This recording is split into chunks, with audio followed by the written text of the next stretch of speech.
women who were admitted to the Peradeniya Teaching Hospital to undergo cesarean and hernia surgery had developed complications because they were administered with the Indian-manufactured anaesthetic bupivacaine hydrochloride in dextrose injection. The anaesthetic was imported to Sri Lanka via Section 109 of the National Medicines Regulatory Authority Act without NMRA registration. Section 109 of the National Medicines Regulatory Authority Act notes that the authority may grant permission in special circumstances, such as to save a life, to control an outbreak of an infection or an epidemic or any other national emergency, or for national security, to import and supply a particular medicine, medical device or borderline product in specified quantities. It notes that such permission may be granted on a request made by the Minister of Health. The Indian-manufactured anaesthetic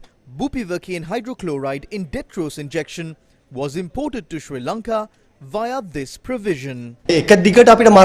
If Section 109 of the Act can be used to import medicines, what is the use of the NMRA and the Health Minister? If a disaster like what struck Turkey took place, or if the COVID pandemic arose again, then such an excuse can be given. A registration process is in place to prevent such incidents from taking place and to prevent people from developing side effects. All those linked to the Amal Biso drama must apologize and resign. මේ අමල් බිසෝ නාටකමට සම්බන්ධ සියලු දෙනා ජාතියෙන් සමාව අරගෙන ඉල්ලා සිටු අපිට අලුත්ම වාර්තාවේ ඉතා පැහැදිලිව තියෙනවා. The latest report clearly states that there is an issue with regard to this anesthetic. The National Medicines Quality Assurance Laboratory that said that there was no issue is now releasing this report. This report should have been obtained before the pregnant women and principal passed away. If that was done, those 2 lives could have been saved. The minister says he is not responsible for what is done via Section 109 of the Act. On the other hand, the NMRA says that it is not its responsibility. So who is responsible for this? Section 109 was included for emergency situations.